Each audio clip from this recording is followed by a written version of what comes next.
Hola, muy buenas noches. Sean bienvenidos nuevamente a nuestra semana bíblica que en sinodalidad, la Universidad Pontificia de México y la Arquidiócesis de Monterrey, a través de la Escuela Bíblica, compartimos para ustedes.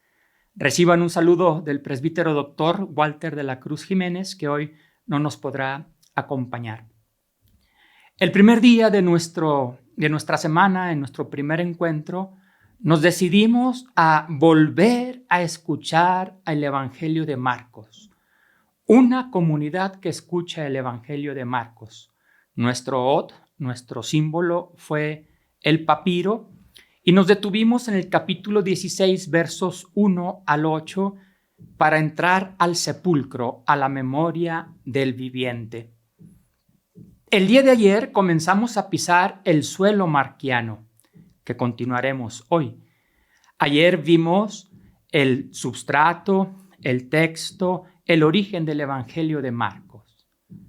Y fuimos al capítulo 4, donde el sembrador salió a sembrar y descubrimos qué tipo de terreno somos en el hoy de nuestras vidas. Nuestro símbolo profético fue la parcela.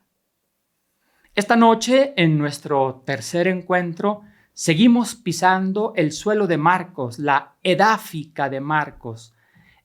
Edafos, que significa suelo, y tiene sustratos a través de los cuales vamos avanzando para encontrarnos cara a cara con el texto mismo.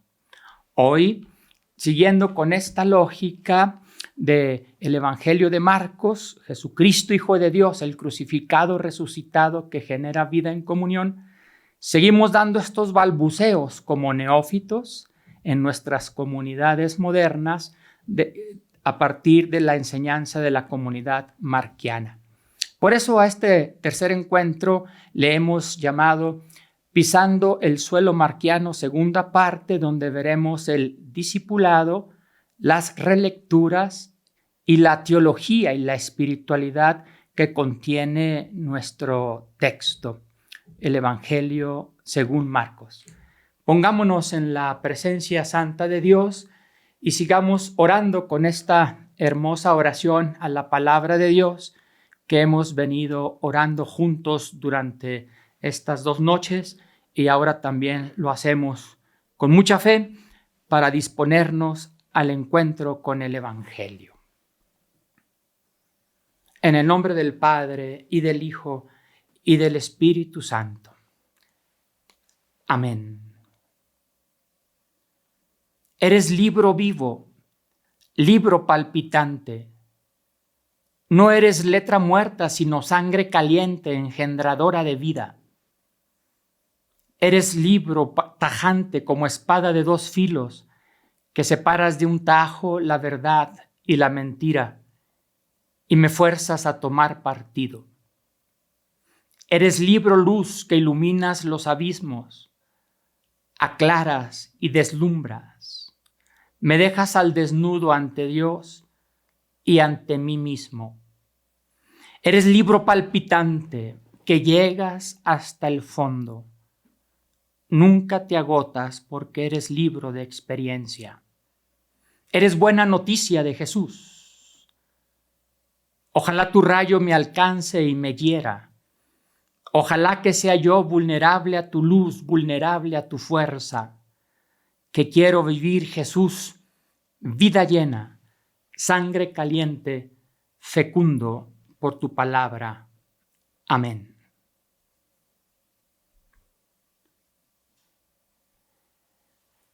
Antes de profundizar en los textos que hoy les queremos proponer, los capítulos 8 y 9, 10 de San Marcos, los 3 anuncios de la pasión, muerte y resurrección de Jesús, quisiera detenerme un poco en el esquema, en la enseñanza que de manera general el texto del Evangelio de Marcos nos regala sobre el discipulado, las relecturas modernas que se pueden hacer y la teología y la espiritualidad, sobre todo en la identidad de Jesús y en la identidad del discipulado.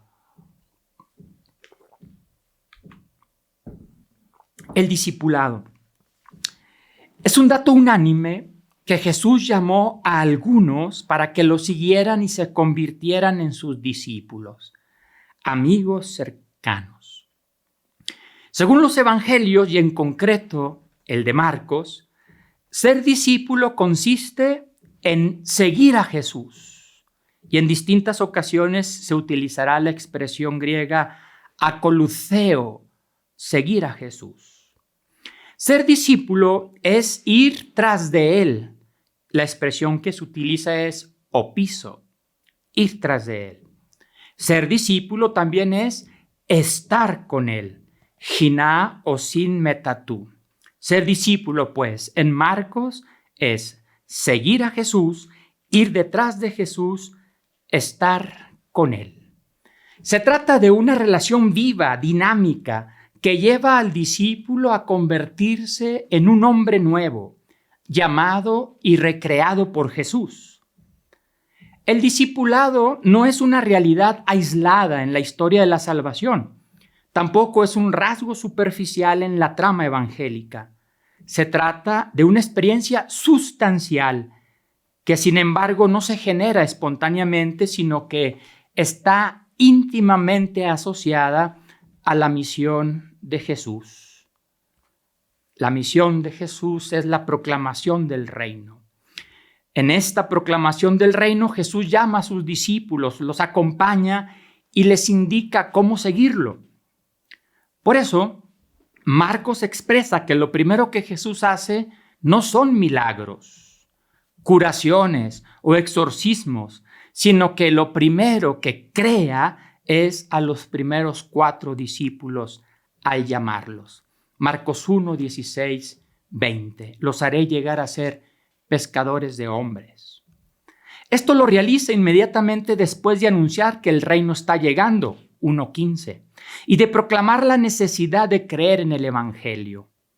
Marcos se anticipa a colocar el llamado de los 4 pescadores y el de Leví en el capítulo 2, versos 13 y 14, sabiendo que la narrativa nos ofrecerá hasta el capítulo 3, 13 y 19, al 19 el nombre de los que conforman el grupo de los 12 creado en la montaña.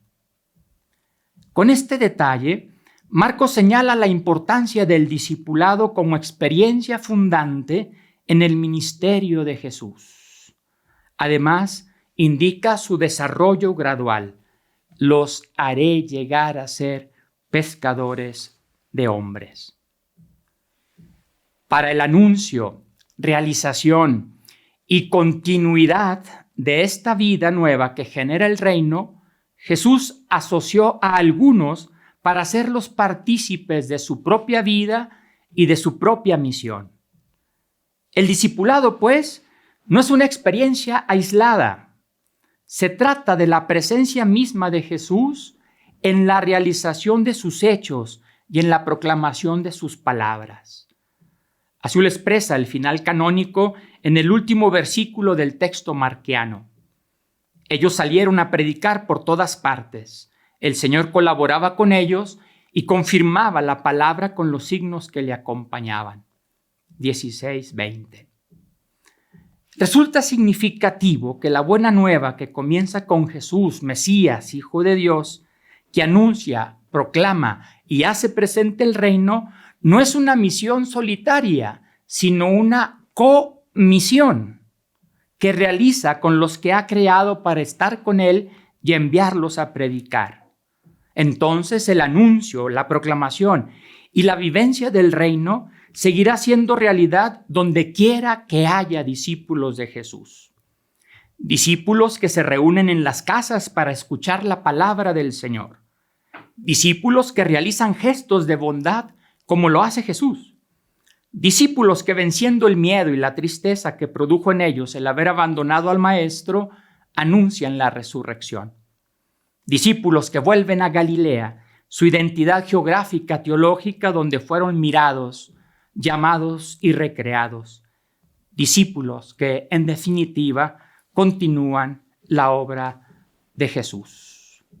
En síntesis, hay que ver el discipulado en Marcos desde un doble horizonte: el horizonte del reino y el horizonte de la pasión, muerte, resurrección de Jesús. pues Marcos representa la tradición evangélica más antigua, responsable de haber propuesto el discipulado, realidad histórica en la vida de Jesús de Nazaret como modelo universal de la vida del creyente.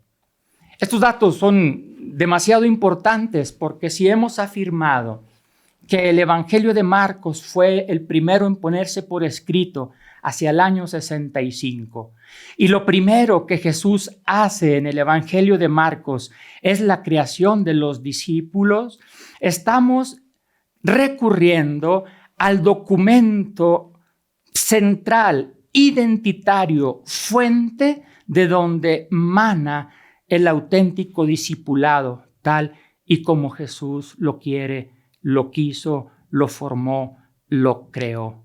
Estamos en el origen de nuestra experiencia cristiana como discípulos.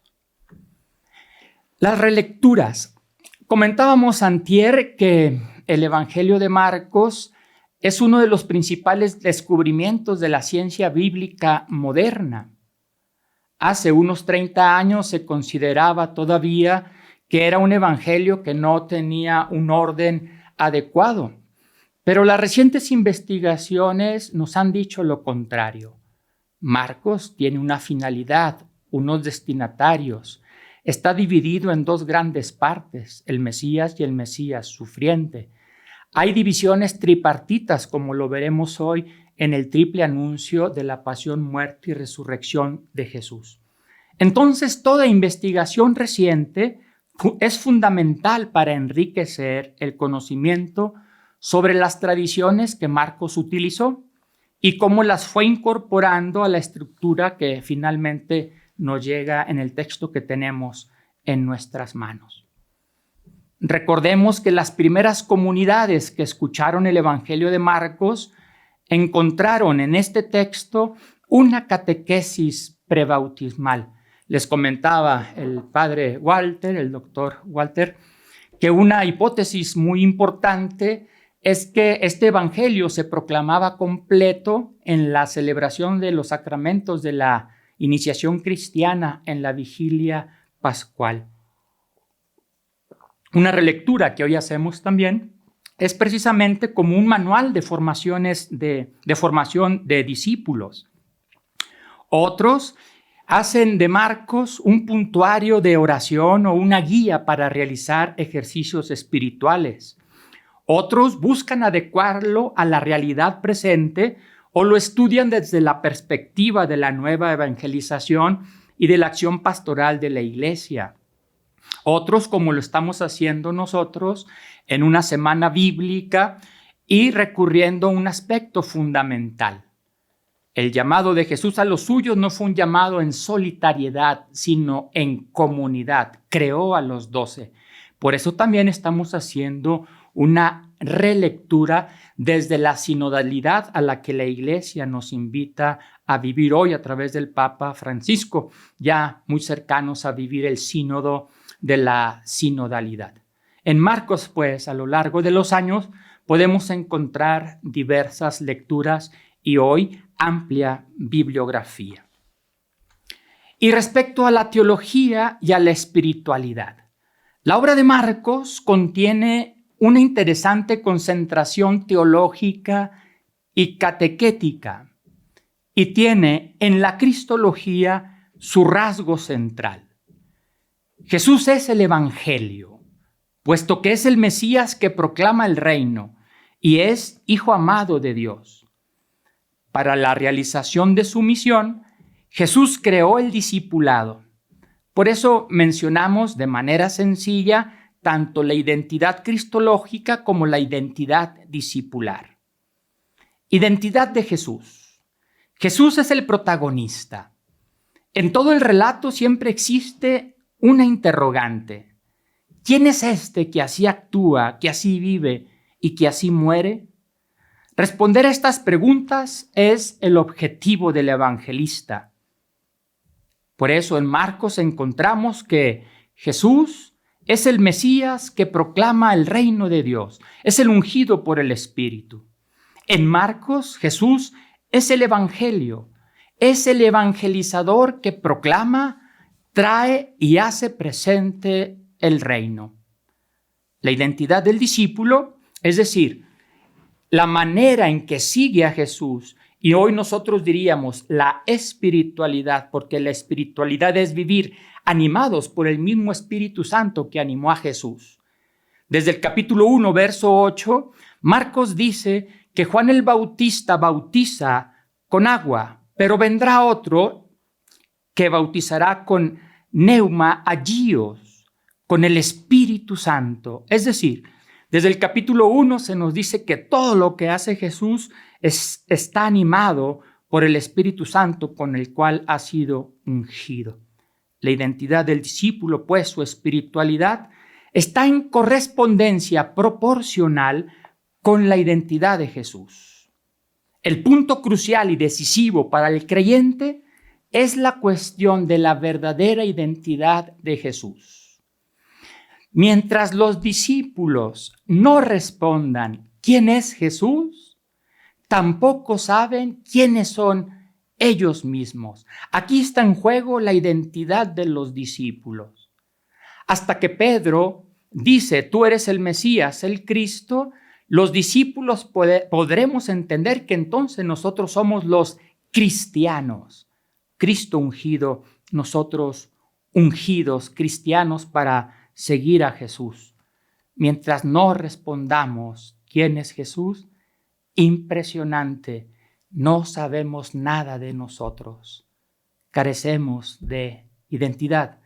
Estamos como perdidos. Estamos como distorsionados, como fuera de la realidad, sin una identidad propia. Responder quién es Jesús es responder quién eres tú como discípulo. Permítanme cerrar esta parte de las relecturas, el discipulado y la teología en Marcos, citando a un especialista que hace una hermosa síntesis sobre el significado del discipulado y del papel que jugaron los discípulos en las primeras comunidades. Cito a Santiago Guijarro Oporto. El discipulado fue un elemento central en el ministerio de Jesús. Su actuación, su forma de vida y sus enseñanzas tuvieron como primeros destinatarios al grupo de estos discípulos más cercanos, que observaban, aprendían, preguntaban para profundizar. Desempeñaron también un papel decisivo en la continuidad de su proyecto, pues fueron ellos quienes conservaron la tradición sobre Jesús y quienes difundieron su mensaje.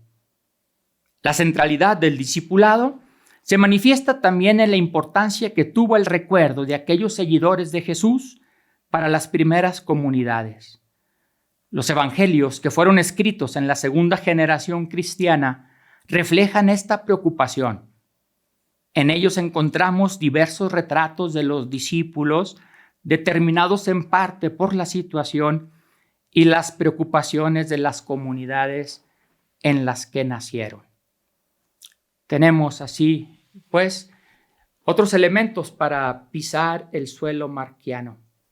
Ayer veíamos el subsuelo, el texto, los distintos estratos. Ahora vemos el discipulado, las relecturas y la teología y la espiritualidad, completando así 6 estratos hasta llegar al texto marquiano. Recordemos que la edáfica es la ciencia geológica que estudia los suelos, edafos en griego, y entre mejor esté preparado el suelo, mejor fruto se puede obtener de él. Es lo que queremos hacer el día de ayer y el día de hoy, conociendo, pisando el suelo marquiano.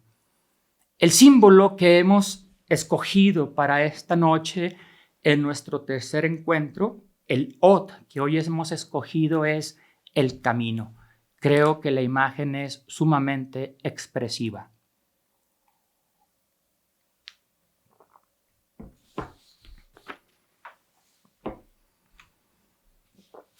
Desde el inicio del texto marquiano se menciona que hay que preparar los caminos. Preparen los caminos del Señor, dice el Bautista en 1:3. Como si se dijera que el inicio del Evangelio es todo un camino que hay que recorrer siempre. En efecto, la experiencia cristiana puede ser considerada eso, un camino, un itinerario, un camino donde se avanza en la presencia de Dios o se siguen los caminos del Señor. Itinerario evoca movimiento y un movimiento siempre hacia adelante.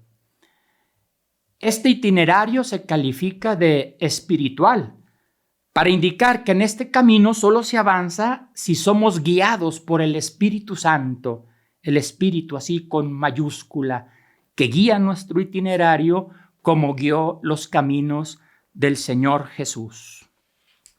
En nuestro texto, Marcos, la palabra camino aparece 15 veces.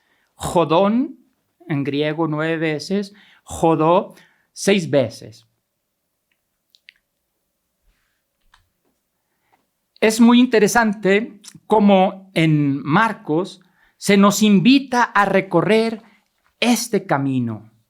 Entre la primera palabra que aparece en 1:3 y la última 10:52, hay los que los especialistas en Sagradas Escrituras llaman una inclusión y que a mí también me gusta llamar eco, porque el eco de la palabra camino aparecerá a lo largo del Evangelio de Marcos. Entre esta primera vez que se menciona, preparen los caminos, y la última, Bartimeo lo seguía por el camino, se genera un eco presente en todo el texto. Eco que expresa tanto la vida ordinaria, caminar, como la profunda teología de algunos pasajes marquianos en torno al camino. Incluso podemos decir que el camino que invita a recorrer el redactor ya se había iniciado cuando aquellas mujeres asustadas que vimos el lunes en el capítulo 16 fueron invitadas por el joven vestido de blanco a decirle a Pedro y a los demás que era necesario volver a Galilea, donde verían al Señor resucitado, al que vive. Entonces, el camino en Marcos se hace, se recorre, se llega a Jerusalén como un destino, camino para morir y resucitar con Jesús, pero luego se regresa a donde comenzó todo, a Galilea. Es este bello eco de la expresión camino que encontramos en el Evangelio de Marcos. La aparición de la palabra camino al final de la sección de los 3 anuncios de la pasión, muerte y resurrección que hoy contemplaremos y oraremos es muy significativa, pues el evangelista la coloca como una palabra gancho que une el camino recorrido por Jesús y su entrada al culmen del camino, Jerusalén. La última palabra del capítulo 10 es camino. La primera expresión del capítulo 11 es Jerusalén. Lugar geográfico y teológico de la Pascua del Señor. Así, los discípulos, los lectores y oyentes actuales, tú y yo, descubrimos este eco del camino. Andar con Jesús es vivir su misterio pascual. Caminar con Él en la vida ordinaria, pero también en las exigencias de cada día, en la escucha de su palabra, pero también entrar con Él a Jerusalén para ofrecer la vida en servicio a los demás, como lo haría el Maestro. Marcos 10:45, no vine a ser servido, sino a servir. Estos días hemos escogido un texto clave. El lunes fuimos a Marcos 16:1-8. Ayer, martes, Marcos 4:1-20.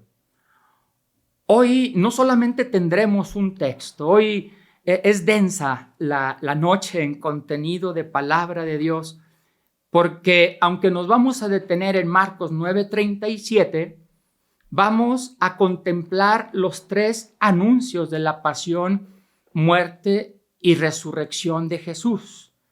Y luego haremos una lección divina con el segundo anuncio de la pasión.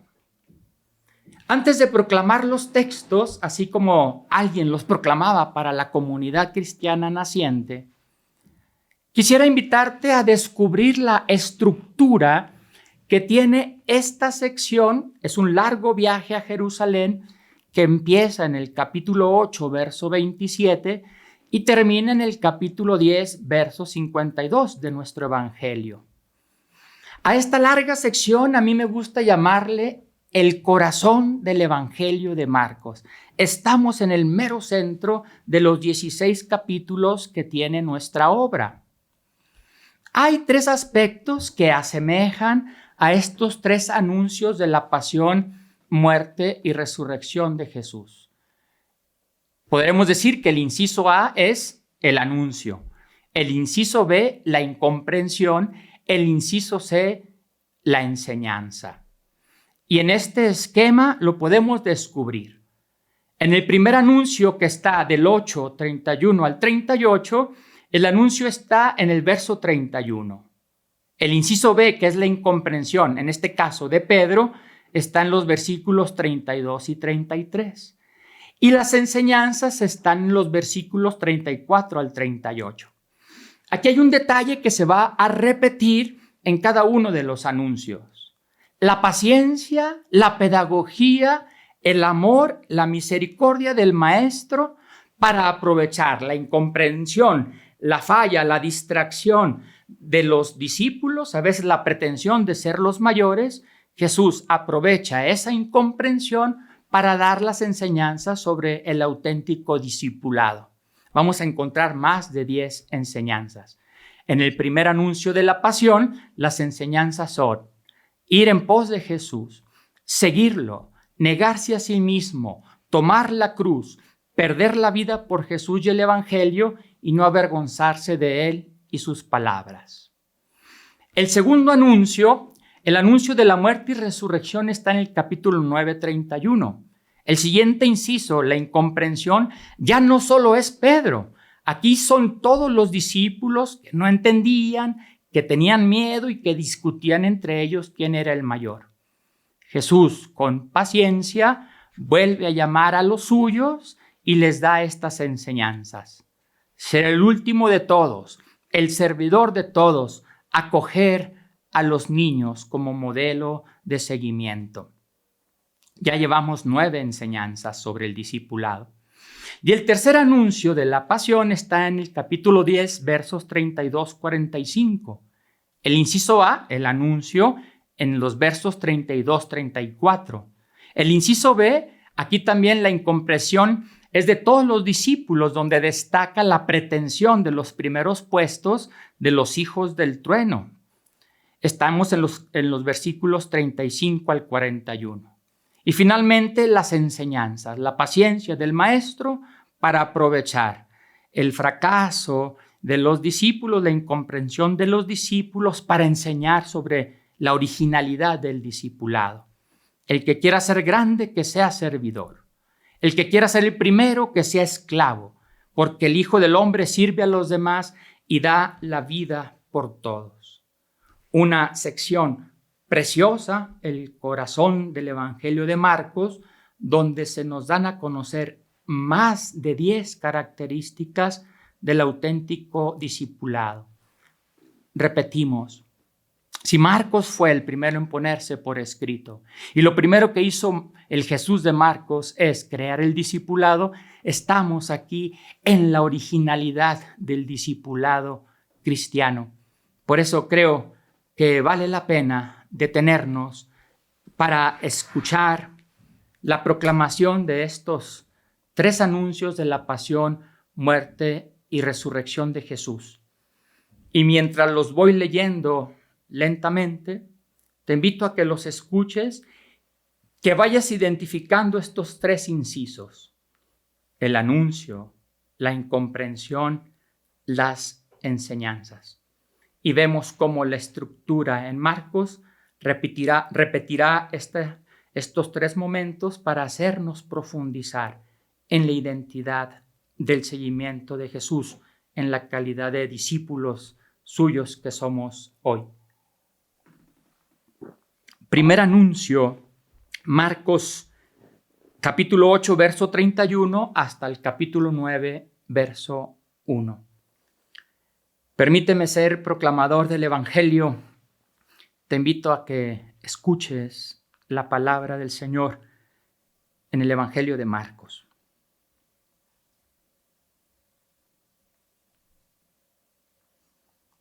Entonces Jesús empezó a enseñarles que el Hijo del Hombre tenía que sufrir mucho, que sería rechazado por los ancianos, los jefes de los sacerdotes y los maestros de la ley, que lo matarían y a los 3 días resucitaría.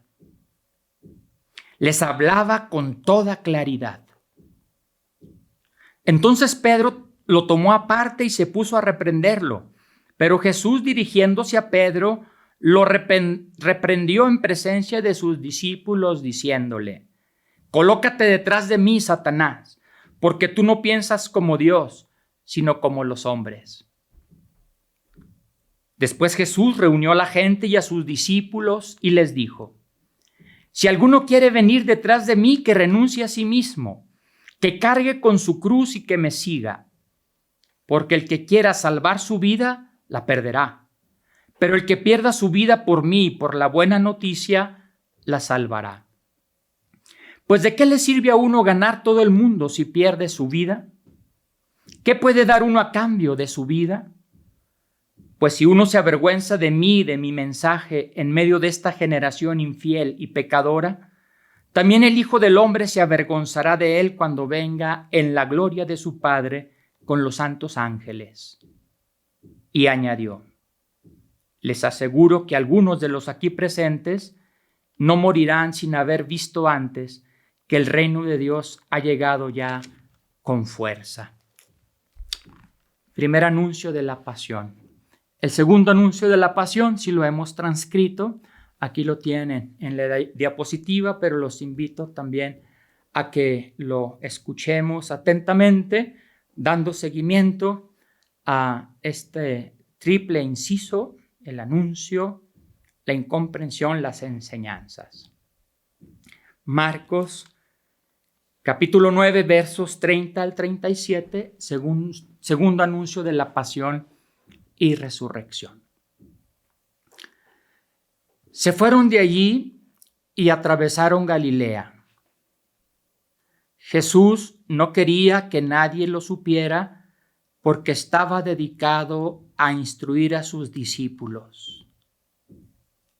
Les decía que el Hijo del Hombre iba a ser entregado en manos de los hombres, que le darían muerte y que después de morir a los 3 días resucitaría.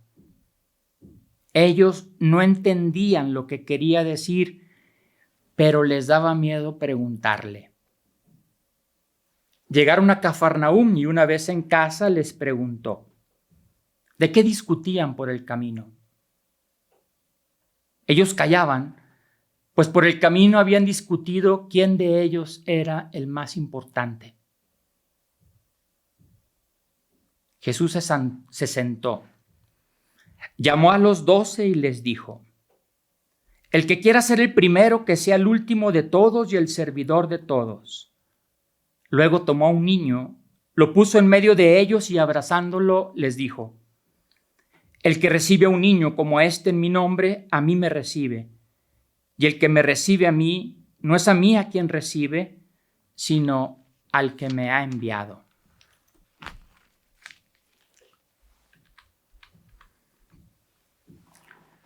Vamos al tercer anuncio de la pasión y resurrección, Marcos 10, versículos 32 al 45.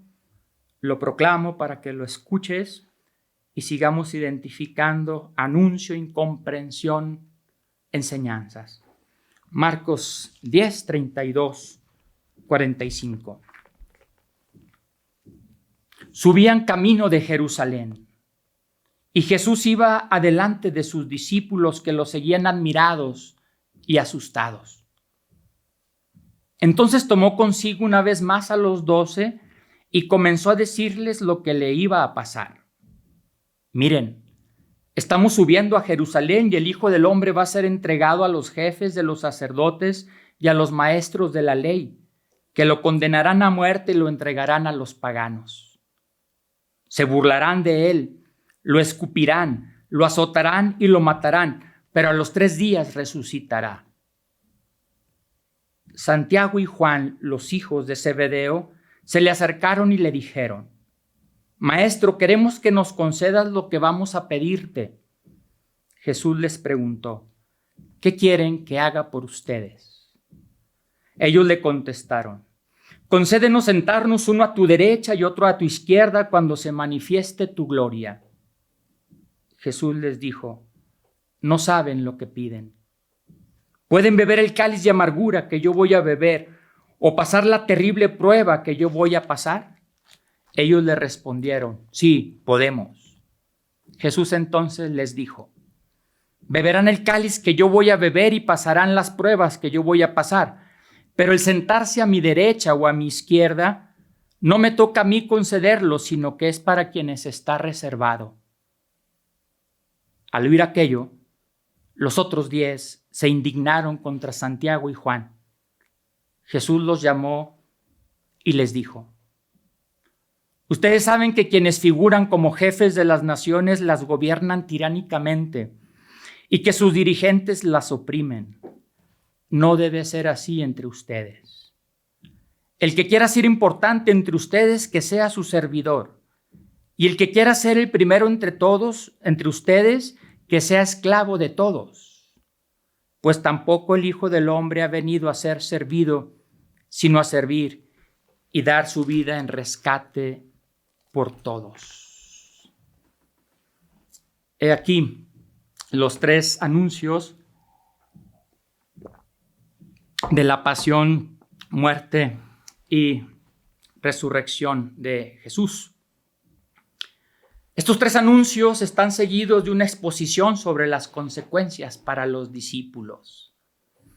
El marco de esta instrucción es un lento viaje a Jerusalén que inicia en 8:27, como les había comentado, y concluye en 10:52. Camino y seguimiento son 2 realidades complementarias.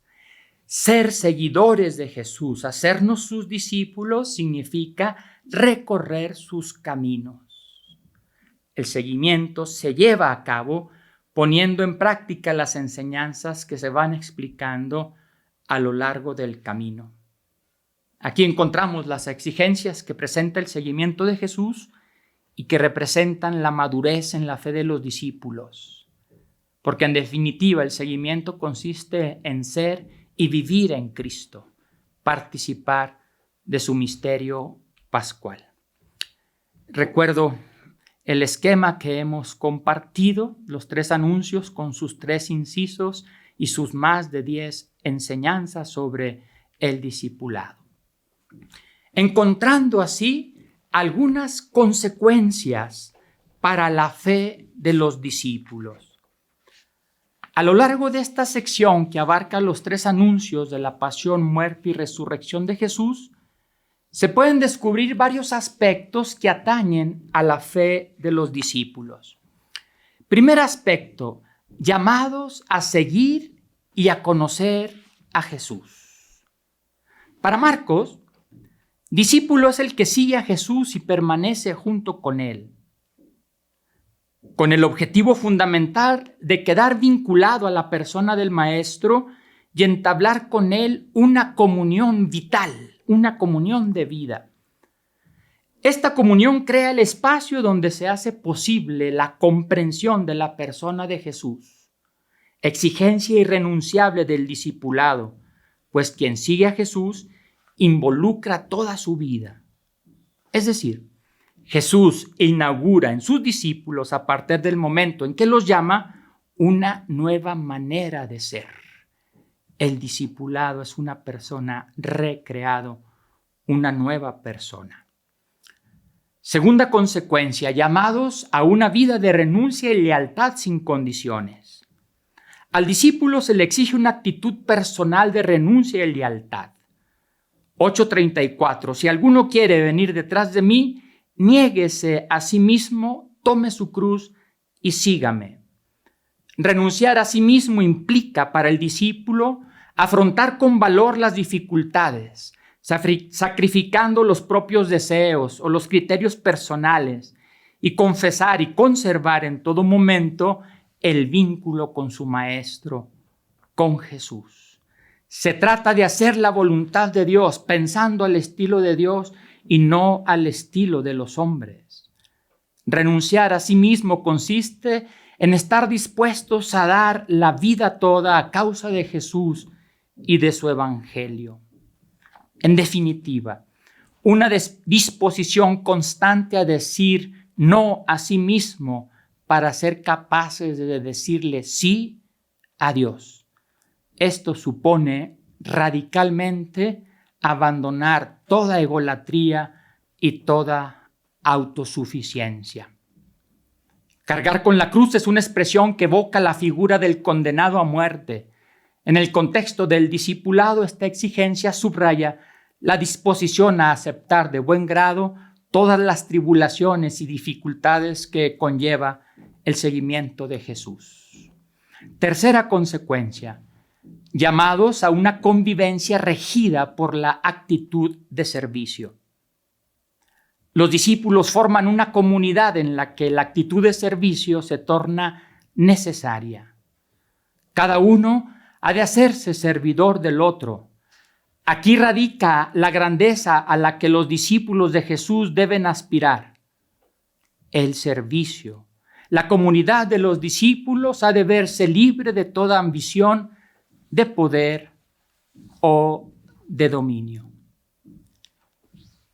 3 consecuencias, pues, para la fe de los discípulos, llamados a seguir y conocer a Jesús, llamados a una vida de renuncia y lealtad sin condiciones, llamados a una convivencia regida por la actitud de servicio. Les invitamos a que durante estos días en familia sigan leyendo y proclamando estos 3 anuncios de la pasión, muerte y resurrección que están en el corazón del Evangelio de Marcos. Recordemos, primer anuncio 8:31 a 9:1. Segundo anuncio, 9:30-37. Tercer anuncio, 10:32-45. Y ahora nos detenemos a orar con el segundo anuncio. Ya con estos elementos que hemos enunciado, me parece que la lectura, meditación y oración con nuestro segundo anuncio de la pasión será todavía más rica. Lo vuelvo a proclamar. Recuerden que lo que deseamos en estas noches es escuchar la palabra, que la palabra siga siendo el centro de nuestras vidas, porque todo empieza por escuchar, para que lo proclamemos, para que leamos el texto, para que profundicemos y que dejemos que el Espíritu Santo sea el principal protagonista de nuestro encuentro con la palabra. Marcos 9:30-37, segundo anuncio de la pasión, muerte y resurrección de Jesús. Se fueron de allí y atravesaron Galilea. Jesús no quería que nadie lo supiera porque estaba dedicado a instruir a sus discípulos. Les decía que el Hijo del Hombre iba a ser entregado en manos de los hombres, que le darían muerte y que después de morir a los 3 días resucitaría. Ellos no entendían lo que quería decir, pero les daba miedo preguntarle.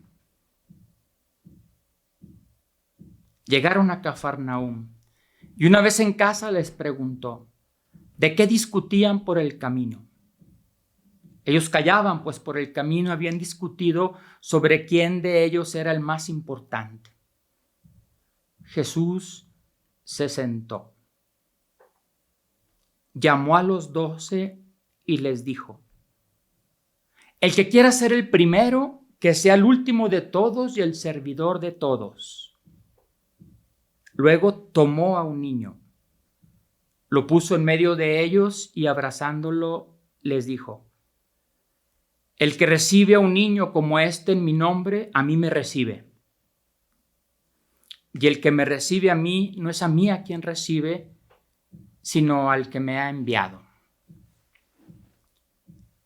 Dejamos un momento el texto para que lo releas, vayas identificándote con los personajes, con las palabras de Jesús que vayan resonando en nuestra vida.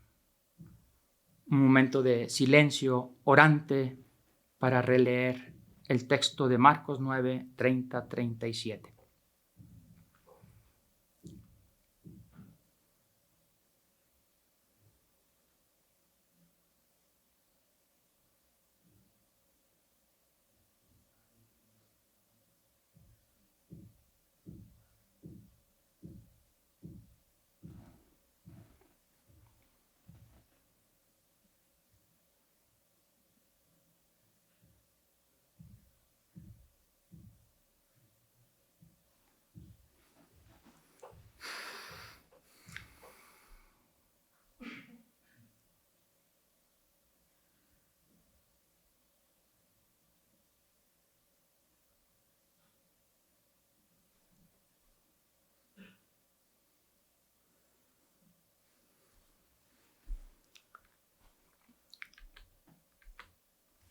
Permítanme algunas pistas para meditar y orar con este texto y teniendo como contexto los otros anuncios de la pasión, muerte y resurrección de Jesús. Aquí en el segundo anuncio, el Evangelio de Marcos nos dice que Jesús está dedicado a instruir a sus discípulos. Capítulo 9, versículo 31. Se fueron de allí y atravesaron Galilea. Jesús no quería que nadie lo supiera porque estaba dedicado a instruir a sus discípulos. Siempre que leo el verbo enseñar o instruir en el Evangelio de Marcos, yo me resisto a pensar que solo sea ser enseñados, instruidos en cuestiones académicas, intelectuales. A mí me gusta traducir: Jesús los estaba enseñando a vivir. Jesús los enseña a vivir. Está en la comunidad de vida que Él ha creado, está en la comunidad vital con los 12. A estas alturas del texto, en Marcos ya ha pasado el encuentro de Jesús con las multitudes. Por ejemplo, ya han pasado las 2 multiplicaciones de los panes. Y ahora Jesús quiere estar a solas con los suyos, con sus discípulos, a solas contigo, a solas conmigo, para enseñarte a vivir. Una pregunta que nos lleve a la meditación y a la oración. ¿Con qué actitudes concretas agradeces que Jesús se preocupe por ti? Que te haya llamado, que te proteja, que te enseñe a vivir, que te instruya. En un rato de oración, agradece a Jesús que te enseñe a vivir.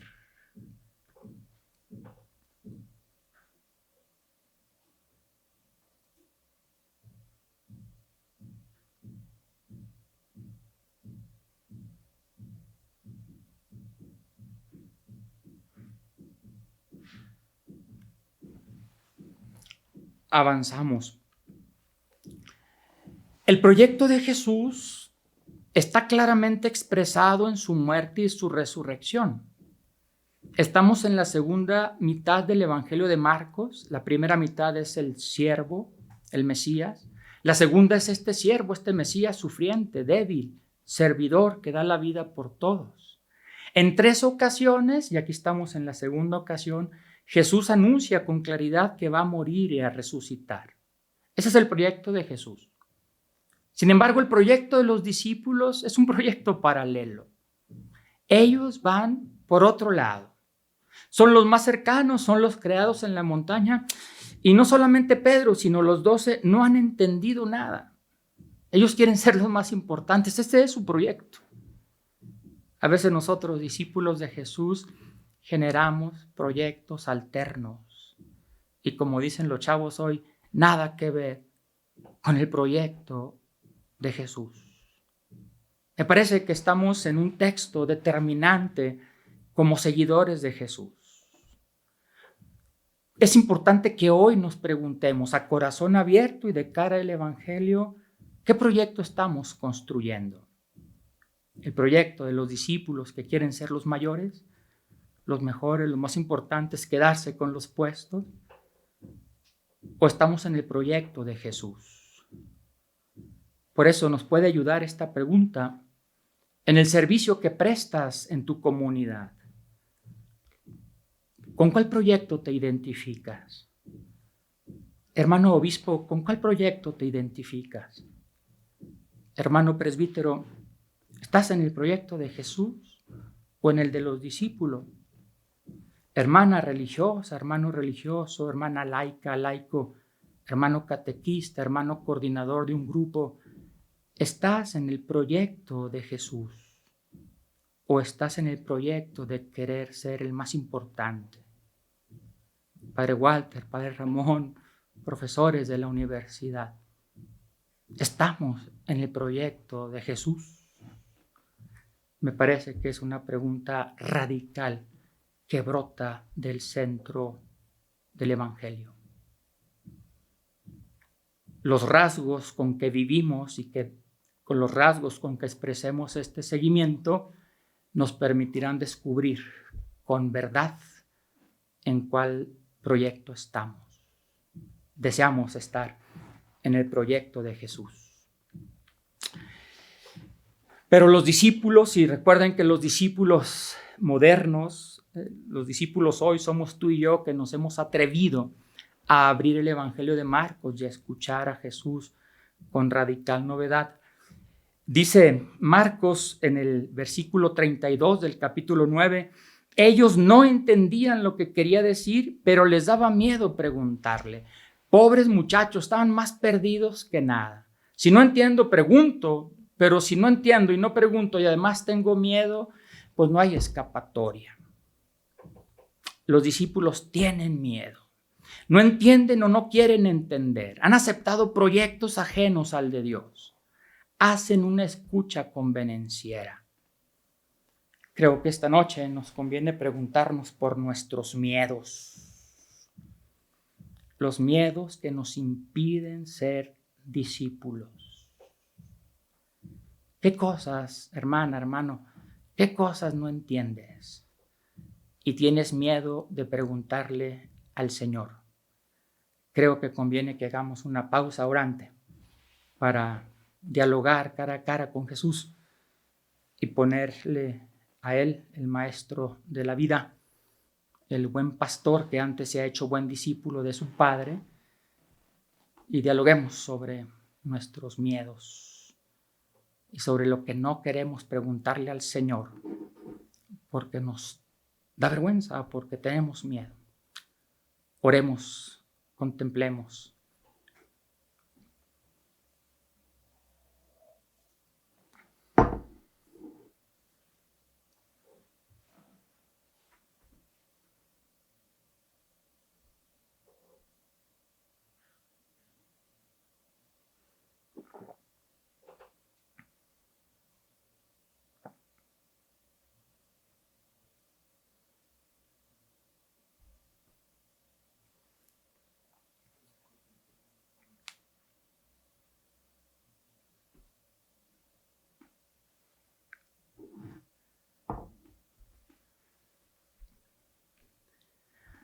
Avanzamos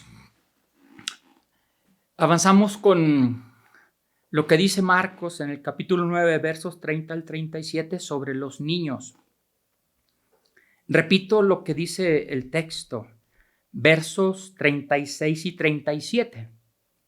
Luego, fijémonos en los verbos, luego tomó a un niño, lo puso en medio, lo abrazó. Imagínense la escena, 12 apóstoles ahí, bigotones, barbones, rudos, y la muestra, el ejemplo es un niño en el centro de ellos. Es tremenda esta enseñanza de Jesús. Jesús como profeta hace un ot aquí, un símbolo que sacude a los discípulos. Y dice el versículo 37, el que recibe a un niño como este en mi nombre, a mí me recibe. Y el que me recibe a mí, no es a mí a quien recibe, sino al que me ha enviado.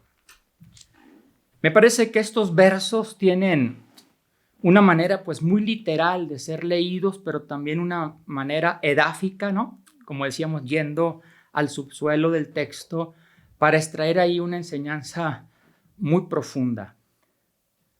Mi sobrino más pequeño, Eduardito, cuando he ido de vacaciones, pues yo lo abrazo, y si leo el texto es, yo abrazo a Eduardito, lo acojo, lo beso, lo bendigo, y dice el texto, el que recibe a un niño, recibe a Jesús. Si yo recibo a Eduardito, recibo a Jesús. Y el texto dice que quien recibe a Jesús, no es a Jesús a quien recibe, sino a su Padre que lo ha enviado. Entonces, en la experiencia de abrazar a mi sobrino, de amar a mi sobrino, estoy haciendo la experiencia de reconocer al Padre Dios en Eduardito. Eso me parece que dice literalmente el texto. Pero profundizando, me parece que también dice otra cosa. En el contexto del texto y la invitación a la humildad y en la invitación a no pretender querer ser los primeros, Jesús nos está diciendo, vivan de tal manera como niños, que quienes los vean vivir en la comunidad así como niños, descubran en ustedes a Jesús. Y al descubrir en ustedes a Jesús, descubran al Padre que lo ha enviado. Por eso creo que el Concilio Vaticano II en la Lumen Gentium nos da un gran mensaje, nos recuerda que la Iglesia es misterio universal, sacramento universal de la salvación. Que la Iglesia, misterio, comunión y misión, hunde sus raíces en la Trinidad, que es misterio, comunión y misión. Y que la Iglesia es entonces una extensión o una prolongación de la Trinidad. Quien te vea vivir con humildad en la comunidad se encontrará con la Trinidad.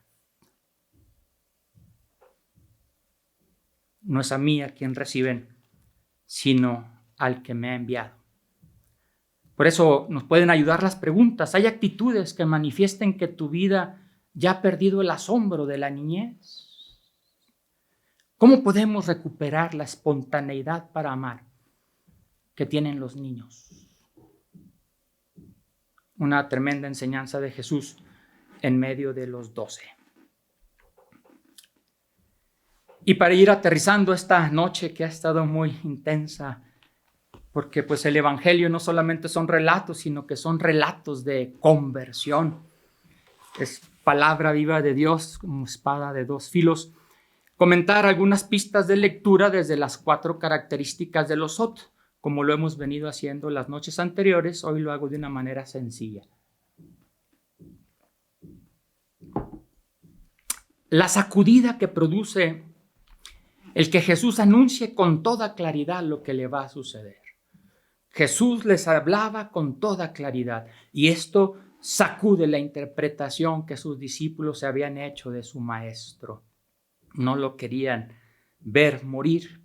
Por eso Pedro intenta persuadirlo, pero Jesús le responde, retírate de mí, colócate detrás de mí, Satanás, porque no piensas como Dios, sino como los hombres. Una sacudida que provoca Jesús al anunciar con claridad que va a morir y va a resucitar. Segunda característica de los OT, la comunidad. Estos 3 anuncios, este triple anuncio, Jesús lo hace a la comunidad de discípulos que Él ha creado en torno a sí. Los está instruyendo, está junto a ellos, los está enseñando a vivir, les está abriendo el corazón, compartiéndole lo más suyo. Sin embargo, vemos cómo esta comunidad de discípulos está haciendo otro proyecto y también se descompone ella misma como comunidad porque discuten acerca de quién es el principal. Sin embargo, con estos 3 anuncios somos también llamados a la conversión. Jesús cambia la visión del tipo de Mesías que se habían hecho sobre él y a los lectores actuales, a ti y a mí que somos los oyentes hoy del Evangelio, nos llama a la conversión para voltear a ver esas más de 10 características que anuncian estos textos y que nos invitan a ser originalmente discípulos con una identidad bien lograda. Y el anuncio de futuro, decimos que la muerte no tiene la última palabra. Jesús no solamente anuncia que va a padecer en manos de los hombres, de los maestros de la ley, sino que va a resucitar. Recordemos que este es el texto con el que concluye Marcos el final histórico. Egerce ha resucitado. Estos anuncios también son, pues, de vida y de esperanza. Y finalmente, nuestro cuarto paso, la lectio vitae, con algunas preguntas que se queden no necesariamente para responder esta noche, sino que nos dejen la inquietud de seguir profundizando el primer evangelio puesto por escrito a lo largo de nuestra vida. ¿Por qué consideras que Marcos ponga 3 veces el mismo tema? ¿Qué importancia tiene para ti que Marcos coloque 3 veces los anuncios de la pasión, muerte y resurrección de Jesús? ¿Qué te parece la reacción de los discípulos, de Pedro primero y después de todos y de los hijos del trueno? ¿Hay algún parecido con tu vida? ¿En qué se parecen estas reacciones a tu vida?